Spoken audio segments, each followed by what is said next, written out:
మీరు ఇప్పుడు చెప్పేది వింటే ఎప్పుడు ఆప్షన్ బయింగ్ చేయాలి, ఎప్పుడు ఆప్షన్ సెల్లింగ్ చేయాలని మీకు క్లియర్గా అర్థమవుతుంది. అందరూ ఆప్షన్ ట్రేడింగ్ అనేది చాలా కష్టం అనుకుంటారు, కానీ మీకు ఈజీగా చెప్తాను. ముందుగా ఈ రీల్ని లైక్ చేసి మన ఛానల్ని ఫాలో అవ్వండి. ఫస్ట్ మీరు హిస్టారికల్ వోల్టాలిటీని హెచ్విని చూడండి. అది ప్రైస్ ఫ్లక్చుయేషన్ ని ఇండికేట్ చేస్తుంది. ఆ హెచ్విని ఇంప్లాయిడ్ వోల్టాలిటీతో కంబైన్ చేయండి. ఇంప్లాయిడ్ వోల్టాలిటీ ఐవి అనేది హెచ్వి కంటే ఎక్కువ ఉంది అనుకోండి, ఆప్షన్స్ అనేవి ఎక్స్పెన్సివ్ ఉంటాయి అనమాట. ఆప్షన్ సెల్లింగే చేసుకోండి. ఆ టైంలో ఐవి వాల్యూ హెచ్వి వాల్యూ కంటే తక్కువ ఉంది అనుకోండి, ఆప్షన్స్ అనేవి అప్పుడు మనకు చీప్ గా దొరుకుతాయి, కాబట్టి ఆప్షన్ బయ్యింగ్ చేసుకోండి. ఎగ్జాంపుల్ చూద్దాం. ఎగ్జాంపుల్ 1 లో హెచ్వి 18% ఉంది, ఐవి వచ్చేసి 28% ఉంది అనుకోండి. ఐవి అనేది హెచ్వి కంటే ఎక్కువ ఉంది కాబట్టి ఆప్షన్స్ అనేవి ఎక్స్పెన్సివ్ ఉంటే ఆప్షన్ సెల్లింగ్ చేసుకోండి. అదే ఎగ్జాంపుల్ 2 లో హెచ్వి అనేది 22% ఉంది, ఐవి వచ్చేసి 15% ఉంది అనుకోండి.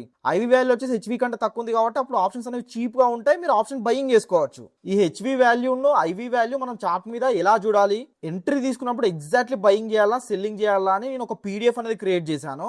ఈ రీల్ ని నాకు షేర్ చేసి కామెంట్ సెక్షన్ లో మీరు లింక్ అని టైప్ చేయండి. ఓన్లీ లింక్ అని టైప్ చేయండి, మీకు పీడిఎఫ్ అనేది డైరెక్ట్ డిఎం చేస్తాను. మీరు ఆ పీడిఎఫ్ చూసి ఆప్షన్ ట్రేడింగ్ అనేది చేసుకోవచ్చు. Thank you.